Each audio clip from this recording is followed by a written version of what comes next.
with demand expected to come back, the question remains, does this mean the economy is back on track? Companies now, after experimenting with offshore in places like India, Philippines, and Poland, want to bring those jobs back. We invest in the U.S. We're the biggest exporter in the country. In the cycle we're in right now, we're creating jobs. From Radio America, it's Neil Asbury's Made in America, the show that explores American industry, large and small, and promotes American-made products everywhere. Put Neil Asbury's Made in America to work for you. A very big welcome to you today. I'm your host, Neil Asbury, together with co-host Dr. Rich Rothman. Hey, Rich, we had an election. The people have spoke. And we're going to talk more today about what that means. But one thing I just want to point out, just starting out here, I was concerned about the governor's race in Florida. I mean, this was a stark contrast between capitalism, economic freedom, the ability to create businesses and to grow businesses and to realize your dreams versus socialism, high taxes, putting shackles on the American entrepreneurial spirit would have been devastating. And for a state like Florida that has always been very, very supportive of its small businesses and entrepreneurs, I mean, that would have sent the country, that would have sent the world the wrong message to elect. What's Florida? The eighth largest economy in the world, to elect a governor that stood for socialism? It would have just been wrong. You think? Yeah, absolutely. No, absolutely. I feel very strongly about that. The word I would use to sum all that up right now is suicide. I mean, I'm sitting back and I'm watching what the Democrats are doing, and I'm saying, let me think I understand this. We have a highly successful state. People move. I mean, the governor of Maine wants to move here. We have people moving here for what reason, Neil? We're a low-tax state. We're a right-to-work state. We're inordinately competitive with all the other southeastern states. We also happen to have better coffee than all the other southeastern states. But we have a great state. We're very pro-business, going back many governors. We have a great economic marketing arm for the state, Enterprise Florida. We attract people to come here, and we're going to take that, and we're going to say we're going to raise the rates of corporate taxes for 40%, making us the most expensive place to do business in the entire southeastern United States. And then maybe along the way we'll add a personal income tax. That'll be a great idea, because we're going to open our borders, we're going to eliminate ICE, and we're going to go ahead and, make us non-competitive. It'll be impossible to be competitive against anybody else. Let's do that and destroy 25 years of enormous success. Yeah, that's suicide. So I watched. That was the one race I was really concerned about. I knew we were going to lose the House. When you have 40 people that were resigning, they're saying, oh, it's over, I got to go home and, work the farm. A very Thomas Jefferson moment. They're going to do that. But the reality of it is, it's very hard to come back from 40 at the same time you're under attack in other areas. So I kind of felt that way. I wasn't shocked when they said, actually early in the evening, it wasn't even midnight, that we were going to lose it. Okay, I got that. But the governor's race, Neil, absolutely 100%. That was really keeping me awake. I was at SMU recently and at a meeting there with some of the people from Dallas and, what they're doing in Dallas and promoting Dallas and Texas and, hearing the pitch of Texas and Dallas about how they are the pro-business state. And, in that meeting, very high up people there who was in charge of bringing businesses to Texas, the state that they competed against and the state that they felt was their biggest competitor, Florida. Oh, yeah. Well, it was Florida. It was Florida and there's Texas. No question. It was Florida and Texas. So thank you, Florida, for keeping us competitive, for remaining a beacon of economic freedom. Yeah, exactly. Dallas, Houston, they're very, very, very pro-trade, very pro-manufacturing, manufacturing. Amazing. So listen, we're gonna continue the discussion about entrepreneurialism and remaining competitive and some of the crazy things that happens with our government and how we might be able to fix some things to make our entrepreneurs more competitive, and especially against China, and using American taxpayer money to make the Chinese more competitive. I mean, that's really happening in a very fundamental way. We're very pleased to bring on Kerrigan, who's the president and the CEO of the Small Business and Entrepreneurship Council. Karen, welcome back to Made in America. Oh, it's great to be here, and always great to be back in Made in America. And, that conversation about Florida, very interesting. We do an index that ranks the states. We've been doing it for nearly 23 years now. Florida has always been a top 5 state. And, we did an analysis, and with what the one candidate wanted to do in terms of jacking up tax rates and everything else, that would have sent Florida just off the map in terms of competitiveness. So, yeah, that is just amazing that it was even that close, right? Yeah. The bullet on that. And by the way, I mean, going into the election, it was like DeSantis was down. It was worse. It was and worse. It was like, it was already crazy. It was already a foregone conclusion. Yeah. So thank God for that. I mean, we need states like Texas, we need states like Florida to lead the way for small businesses and entrepreneurialism and creating environments to be successful.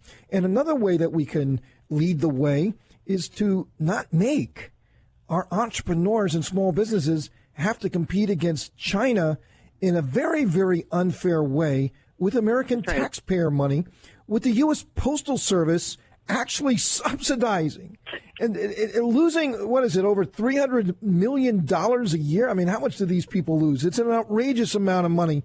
And yet subsidizing Chinese exporters to take away business from Americans selling, from one state to another. What's going on with this, Karen? Why are we using taxpayer money to subsidize China to send packages to the United States cheaper than we can send them next door? Isn't that crazy? This is an issue that we've been working on for more than a decade, and finally got the attention of the administration, the White House, and President Trump.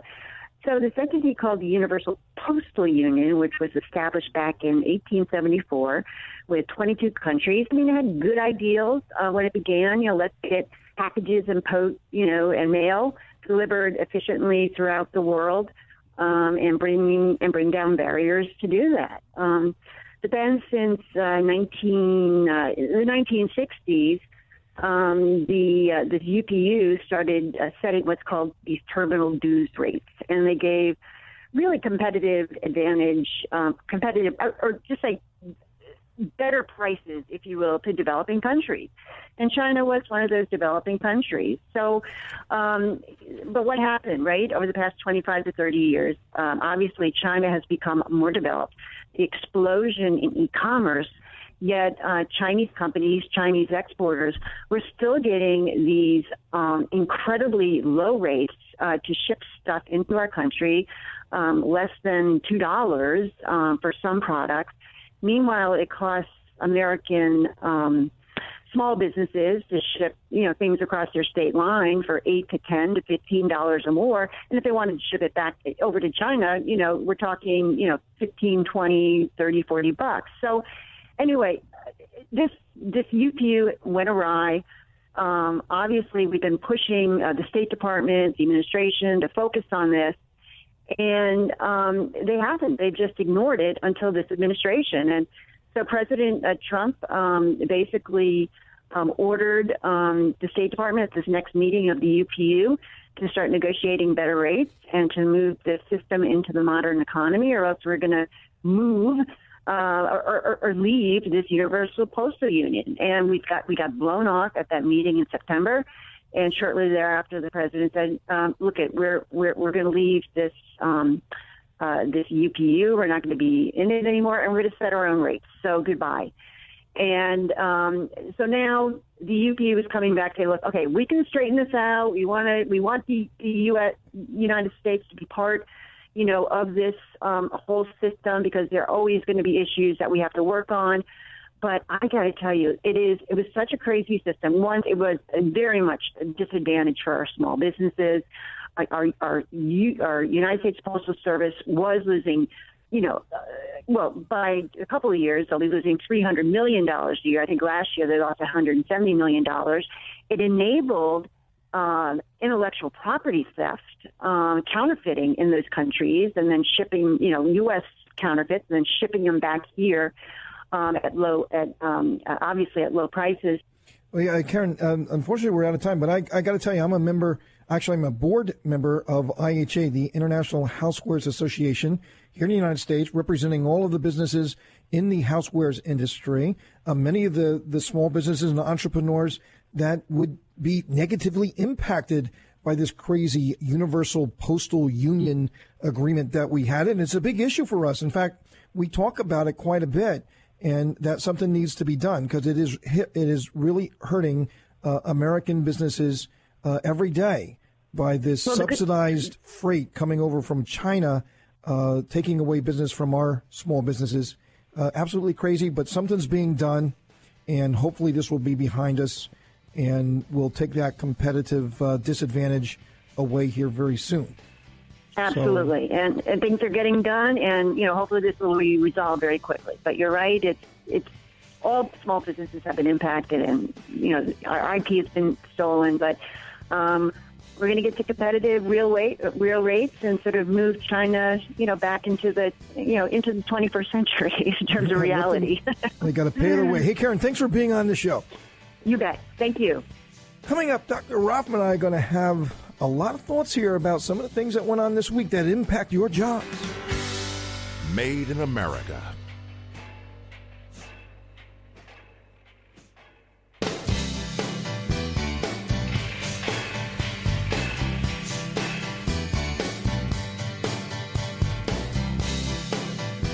Welcome to Made in America. I'm your host, Neal Asbury, together with co-host Dr. Rich Rothman. Hey, Rich, and something that came up this week and, post-election, Nancy Pelosi will probably be the next Speaker of the House, though a lot of her caucus are saying, and they got elected on saying, that we're not going to vote for her. Well, they signed a mutual agreement that they would fight having her become the Speaker. Yeah, so it's kind of amazing. Yeah. You get elected from red districts saying that, hey, we're not going to vote for her because we know you don't want us to, and there's going to be a lot of arm twisting, and the first thing that they're going to do is vote for her. Yeah, they probably will. So pretty amazing. It's the way it works. But, one of the things she said, and it caught my interest, and is that, she wants to promote American infrastructure and the improvement of American infrastructure in replacing and repairing our bridges, in our highways and our airports. But they always say that. I mean, that's a standard Democratic answer or something. Yeah, but at least they're saying it. And the fact is that we have a president who's hopefully, and I believe he will, be looking for some areas of agreement. And I believe that that's one thing that we can agree upon is improving upon our infrastructure. And maybe we'll get a little bipartisanship on that. Not only, as an American entrepreneur and exporter, having great infrastructure is very important. It's one of the disadvantages countries like China has because their infrastructure is very poor and you can't move stuff around the country very efficiently. But here in our country, we have this great infrastructure, but it's in disrepair. And wouldn't it be wonderful if one of the things that come out of this election is a determination to improve upon our infrastructure and all the jobs that it would create in doing so? Well, yeah, it's one area that, Trump has a distinct interest in. And to that point, he has been promoting the public, the P3s, the public-private partnerships that could come in and jointly work towards rebuilding the infrastructure of the United States. Now, I don't know if the Democrats embrace P3s. I really don't know. Well, we've known in the past they haven't because, right. That means there's going to be tolls and you're going to have to pay as you go, and that discriminates against the poorest among us, and it's a regressive tax, and so on and so forth. No, not necessarily, Neil. I mean, I'm not saying I agree with it, but I'm saying the I-4 corridor is not a toll road. The 595 is a very big P3. It's a memoriam to the big P3, and there's no toll on 595 in South Florida. So not all of them are tolls. That doesn't necessarily work that way. But we do have the opportunity to do redevelopment through a P3 environment. So maybe that's one area they can agree on. It would be good. I mean, the president did say in his presser before it completely went insane the other day that he was looking forward to reaching across, and he actually said, I could work with Nancy Pelosi. I could do that. I can make something happen with that because he's the art of the deal. Well, let's hope that happens. Other takeaways from the election for you. Other takeaways. do we see any glimmers of hope? I mean, and, of course, Florida, we just mentioned, they really dodged the bullet in Florida, with, taking a hard turn to the left and embracing socialism. But also Ohio, they elected a very pro-business governor, Scott Walker, a good friend of ours. Yeah, unfortunately, I was very disappointed to see that. Lost in a squeaker. Yeah, lost in a squeaker. I thought he was going to win. And when I went to bed, it wasn't decided. Well, he's going to win this one. And I got up in the morning and he didn't win. Yeah, there was in Dane, where the University of Wisconsin and Wisconsin, Dane County, and then you've got, of course, Milwaukee. I guess some votes weren't counted before you went to bed in the more liberal parts of the state, and obviously that didn't turn out well for Governor Walker. But I mean, he's made an incredible accomplishment. What he did and what he did against unions. He pulled them out of the fire. He did a great job. And Wisconsin is a very big manufacturing state. Yeah. Very big manufacturing. And I'm surprised that they took a turn to the left. I mean, and especially with, what is the guy who beat him, it comes from the school board or something like that. So I guess he ran on education and, Yeah, and I got to tell you, I'm really worried about that. Because the educators that I meet, as nice as they can be and smart as they can be, but very often educators do not live in the real world. They live in a very protected ivory tower of education. I taught college. I know how crazy it can be and how protective some of these people are. Unless they dealt in the real world and took their real world experience into the classroom and became professors there to work at it and so forth, then there's a disconnect between reality and the books. Well, another interesting thing for me was, talk about entrepreneurialism and, unleashing the American entrepreneurial spirit was New England. I mean, they elected a number of Republican governors. I mean, is that amazing? The governor of Vermont is a Republican. Massachusetts. Massachusetts. New Hampshire. Is that amazing or is that amazing? Well, Mitt Romney, of course. It is very pro-business. It's psychotic. It's just very pro-business, entrepreneurialism, small business. How does he get anything passed? I don't understand that. But then you got California. Now, are they going to take another hard turn to the left? I don't know how you take a more hard turn to the left in California because they're already so far left. When do you go so far to the left you start coming back to the right? Well, that's what I'm saying. They go so far to the left they can see the right. That's how far to the left they are. They're going to have to go around again. It's just totally insane. The thing that I found interesting is that the people that the movie stars and all Tom Steyer and Bloomberg put all this money into, O'Rourke in Texas and so forth, and down here in Florida didn't work. Obama didn't help them. That was a great takeaway for me. That was a really good takeaway. That set something to me. Well, hold that thought. Let's we'll come back to that. Hey, we're very pleased to coming on the show real soon. Dan Griswold from the Mercatus Center is one of the greatest experts in our country on trade, and there are so many trade issues going on right now. You don't want to miss this.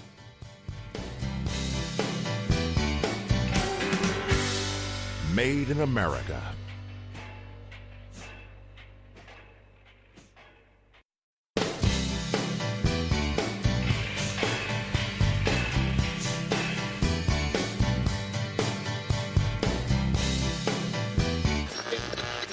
Sharply higher at the open, stocks continued to perform well over the course of the day Tuesday. And I think that bodes well here over the next couple of years for having bigger demands coming to this country. Now, more of Neal Asbury's Made in America.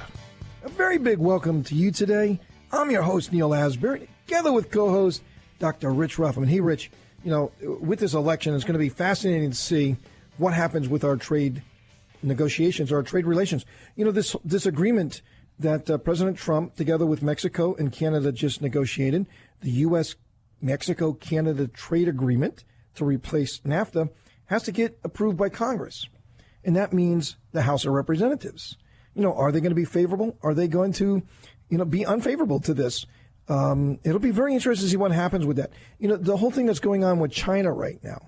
And last week, before the election, there was a lot of stuff going on between President Trump and President Xi about, hey, look, maybe we're going to get this thing together. We both want to make a deal. It's going to be a great deal. It's going to be a great deal. Just trust me. It's going to be a great deal. Then you have, what's happening in Europe. We heard about this 25% tariff on autos, and then all of a sudden that's gone quiet. Does that mean that something is brewing there to maybe put a deal together? We heard when Prime Minister Abe from Japan was here recently, that we're going to make a deal with Japan. We're going to make a deal with Japan. That would be wonderful. But where's this all heading? What's going on behind the scenes? One of the most smartest guys that I know, I've known him for a long time in the international trade arena, has been on our show a number of times. I've been together with him at various events around the country. We're very pleased to have with us Dan Griswold, who's a trade expert at the Mercatus Center. Dan, welcome back to Made in America. Neil, great to be with you. So let's do a kind of a few-minute kind of run around the world here. And let's start off with the U.S.-Mexico-Canada agreement. What's up next? Do you think it was a decent agreement? Did it improve it? And will it get through Congress? I think your evaluation of the revised NAFTA or the USMCA, whatever you want to call it, depends on your baseline. Clearly, it's better than withdrawing from NAFTA. That would be a gigantic mistake. And so it's clearly better than nothing or no NAFTA. Whether it's better than the existing NAFTA, I think that's debatable. It definitely has some improvements. NAFTA is 25 years old, so it didn't have anything on digital trade and other things like that. And this does. It has some pretty good language on digital trade and intellectual property, the revised, the USMCA. But I think it takes us backward in some other areas. I think the tighter rules of origin on automobiles were not a plus for the United States. They may be good in the short term for certain domestic automakers and the United Auto Workers Union, but they're going to mean higher prices for millions of American consumers, blue-collar workers and working families that want to buy cars and trucks. It's not clear that production is going to come back to the United States. It may go offshore to third-party countries who will just pay the 2.5% tariff. It also has some odd provisions like a clause that says that if either Mexico or Canada negotiate a free trade agreement with China, the U.S. can threaten to withdraw from the agreement. I think that's at best not necessary, at worst waving a club over countries that should have the freedom to negotiate with China, and that might move China in the right direction. It has a sunset clause that's not as bad as the original one proposed, but businesses need certainty. They don't want an agreement that might go away in 10 years or 15 years. So it's a mixed bag, and the prospects in the new Congress are certainly mixed. Well, okay. So having said that, now, where do we go with it, and how much time do we have? I mean, what's the next step in this to make something happen before we lose control? Can anything happen before the end of the year? Where do we go? Well, one thing is certain. President Trump and his counterparts in Canada and Mexico are actually going to sign the agreement November 30th. That's why all that deadline pressure came into effect in September on Canada in particular. Then, Neil, under Trade Promotion Authority, what we used to call fast track, which Congress passed in 2015, it would have to roll into the new Congress, where the Democrats will control the House and the committee machinery there. And then the implementing legislation has to be passed by the House and the Senate under the fast track procedures where they have to vote up or down with no amendments. And then if they pass it, it becomes law, and it goes into effect at some date in the future. Those prospects, I think, have gotten more cloudy since the election and the Democrats taking control of Congress next year. Democrats, let's face it, have been less friendly towards free trade agreements generally, more sympathetic to complaints about domestic industry, about import competition, more critical of trade with China. So I think it's up in the air. It could still pass, and they might try to pass it in a lame duck session without the fast track rules. But I think that would be kind of a desperate measure. But we'll see. I remember that back in 2006 when you had that huge shift in Congress, and President Bush had just negotiated. It was either the Korean or the Colombian Free Trade Agreement, and Nancy Pelosi is now the Speaker of the House. Colombian and Korean, both of them got sidetracked. But they signed it under this fast track agreement. But it never came up for a vote. So she was able to find some mechanism, in Congress to deny the fast track procedure. You're both right, and you've illuminated some very, very interesting history. That's right. There were actually 3 agreements then, weren't there?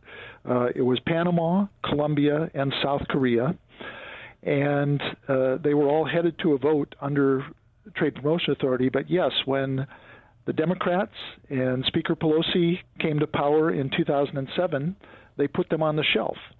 And you're right, Nancy Pelosi actually suspended Trade Promotion Authority. And let's face it, it's just a kind of gentleman's agreement, if I can use that term, between Congress and the President. Congress passes Trade Promotion Authority. They can change it at any time. And so that kind of leads me to believe that a Democratic Congress may not be as ready to consider this. They've complained about agreements and about NAFTA. The best thing I can say about the U.S. MCA is that it largely leaves the old NAFTA intact, right? 0 tariffs on just virtually every product. In fact, it advanced liberalization in some areas like dairy and U.S. Peanuts. But I'm not convinced the changes the administration made will satisfy Democrats and, just as importantly, their key constituencies, right? Organized labor, the environmentalists, the NATO right consumer groups. I haven't seen any evidence that the revised NAFTA has won over any significant support from Democrats or their key constituencies for the revised agreement. Hey Dan, let's hold it there for a second. Can you stick around for a moment? Because I want to get just in a moment. I would like to get your thoughts on China and some other hot spots around the world for trade. Yeah. Are you available? Great. Yeah. Okay. Hey, hey folks, you don't want to miss this. Dan Griswold, trade expert, Mercatus Center, the smartest guy I know on international trade issues. He's going to be right back here. Some really fascinating stuff we're going to be talking about. You don't want to miss it. Made in America.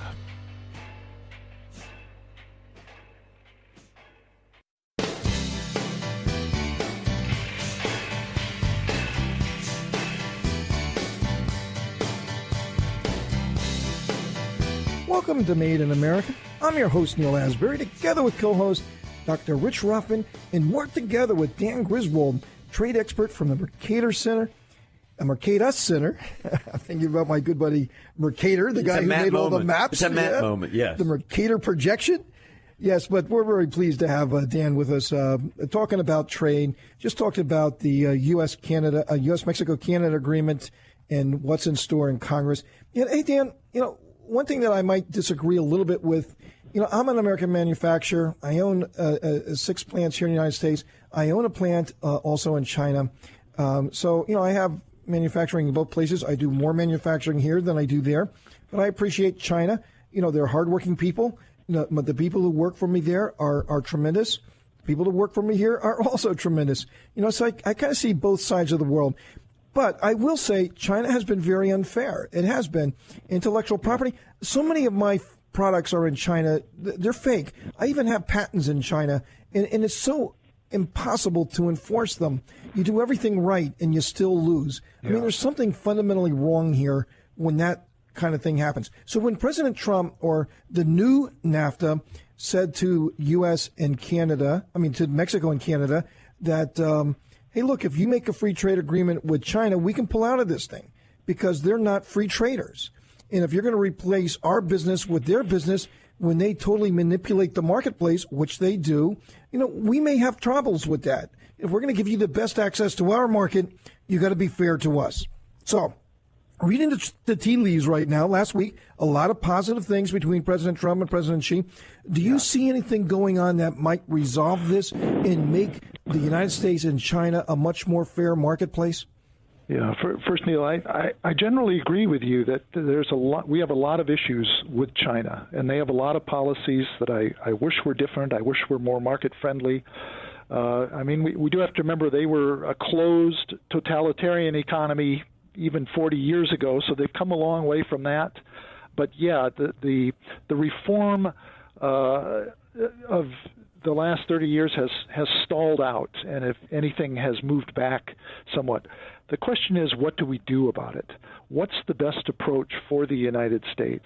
I think the best approach has been and remains to put diplomatic pressure on China, to work through the World Trade Organization in concert with our key trading partners and allies in Europe and Japan and elsewhere, Canada, Australia, to put pressure on China to reform. We have taken them to the WTO. We've won cases, and they've changed their policies. I think that's the best approach. The worst approach, unfortunately, is what the administration's doing now, and that is blanket tariffs on hundreds of billions of dollars of imports from China. That is hurting millions of American consumers. It is hurting American businesses. It's invited retaliation from China, which, after all, is our number 4 export market in the world for goods and services, behind only the European Union, Canada, and Mexico. And by the way, we sell another $350 billion worth of stuff in China through affiliates that U.S. companies own in China. So I agree with you with the problem with your diagnosis. I just strongly disagree with the Trump administration on what it thinks is the remedy that I don't think is going to work and certainly hasn't worked up until now. So let me ask you this one. If you look at this global game of chess that the administration seems to be playing, when you look at what Neal just talked about, that in the U.S. MCA, we have the right to have, I guess, the right to say something negative or stop Mexico or Canada doing business with countries such as China. Is that a leverage? Is that a leverage that could be used in other trade deals against China, with us, with Canada, Mexico, with us, European Union, to actually put them in a position and leverage them to make change? You know, the best thing I can say about that provision, and what is it, Article 3210, I think it is, in the revised NAFTA, is that it's largely redundant, right? I mean, we're going to know they're undergoing these talks. Canada's already talked about a potential free trade agreement with China. We do have the right, under the current NAFTA, to withdraw with 6 months' notice. Whether it's the president that would do that or Congress is up for debate. I think it would have to be Congress. So those tools are already there. Hey, Dan, we really appreciate your thoughts. You know, I really hope they get a deal done. Over 50% of what we import from China are raw materials and components that we need in our factories, including my factory. And it's not all about just these finished goods. You know, they help us make things. And a deal's got to be made, but it's got to be fair, and it's got to be right, and it's got to be respectful of people like me, the American entrepreneur that really makes this economy work. You know, they got to respect me, too. And right now I got no respect. Was it Rodney Dangerfield? Yeah. I got no respect. Yeah, you get no respect. They give me no respect. Grab your tie and do that. Dan, thanks for being on. We really love hearing your voice. Thank you, guys. I enjoyed it. Coming up, Dr. Rothman and I are going to have some final thoughts for the day. Made in America.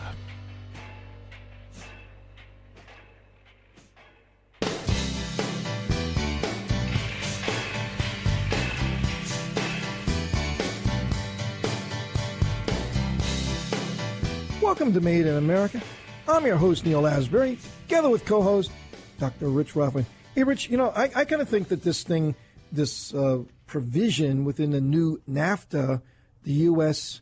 MCA agreement, I can't get used to saying that, to where we're telling our trade partners that if you cut a deal with China, it's a non-market economy. They're not saying China, they're saying non-market economy. So if China happens to be a market economy, then they wouldn't be in that category. But if you're non-market, the United States has the authority to pull out at a moment's notice out of the agreement. And I think by doing that and having other trade agreements with Europe and Japan, Korea, whoever else, it's telegraphing to China saying, look, we're all united here. If you're a non-market economy trying to pick off the markets of free economies in an unfair sort of way, you have the vast majority of the world's economy standing against you. And I think that's a good thing. And I think China needs to know that, because the more quicker that they become a market economy It's going to be better for them. It's going to be better for their citizens. Everybody's winners here. You know, it's not like we win, you lose. Everybody could win. So why don't we want everybody to win? Why doesn't China want us to win? They should want us to win. We're a more prosperous country. We do more business together. And we want China to win, too. We want their country to grow and to be more prosperous and their citizens to have better lives. So let us trade with you freely and fairly. Well, we all win. Yeah, it is a very symbiotic system because we're their best market. They're a great market for us to not just bring products, but to work together and manufacture. So it kind of works well. We both do well if we both do well. It's a win-win for everyone. That's the way a trade deal should be. If, in fact, Europe feels the same way, the European Union and Mexico, and then it's a great opportunity for everybody. But I do believe that, there's been so much discussion. You mentioned this earlier in the show, so much discussion of the pending trade deals that, the administration's arms are out there doing things, so much so that Larry Kudlow had to get on TV this week and say, listen, everybody relax for a few minutes. We are not writing. They actually said they were writing a trade deal. The market went nuts for a while. We are writing a trade deal. We are not writing a trade deal. We didn't order anyone to write a trade. We are light years from the point where we're going to order people in this administration to write a trade deal. It's not there yet. But I think what's interesting, and I think you pointed this out very well, that we're at the cusp of trying to do something. There's a lot of interest, and no one's saying go away. That's what I find intriguing right now. Yeah, but I think what also would be intriguing is because there was so much excitement. Just imagine when a deal is put together. Oh, it's going to go nuts. Dan mentioned this, is that certainty is a very powerful ally if you're an investor, if you're making decisions. Look at the market right after the midterms. If you're small, they just want certainty. And we want certainty with our trade relationships with China. How can any business out there right now that's planning for the future, looking at its supply chain, you're a manufacturer. We love American manufacturers. American manufacturers create all kinds of jobs, and they're good-paying jobs, the better kind of jobs. We want American manufacturers to be successful. They have to have a supply chain that they can depend on, that they can rely on. It's got to have certainty to it. You can't be planning, for future production, what you're going to be doing 6 months from now, 8 months from now, who you're going to be hiring, what machinery you're going to be buying, if you don't know the cost of your products that you're producing and if you're going to be able to sell them or not, right? Certainty is very important. And right now, under the Trump administration, we are full of uncertainty. We don't have it. And that's a problem. And that's why the market is dying for this thing to be resolved. Yeah, I agree with that. And you're very, very correct. The uncertainty of moving forward is very destructive. It is like walking in quicksand. Very, very difficult. And you look at, a lot of the polls you see out there, you see that, people who are manufacturing, they're eager. They want to get involved. There's a lot of confidence there where there wasn't confidence in the past. But I'm afraid if this cloud of uncertainty continues to build, all of this good work that the president did with his tax reform, as his deregulation, just generally applauding our entrepreneurial community, encouraging them forward, a lot of that will be lost. Let me tell you, this is still very, very fragile, Rich. Well, I agree, and that's the thing that concerned me the most, and that's what worried me when I realized that we were going to lose the House. And the question is, what do we do with this forward momentum that we've had? And I'm afraid it's going to go sideways for a while. Well, Rich, very passionate show. Passionate. A lot to talk about. Still so much more to talk about. But don't worry. Don't worry at all. We're going to be back again next week at the same time for another adventure of Made in America, where we never stop fighting for your jobs.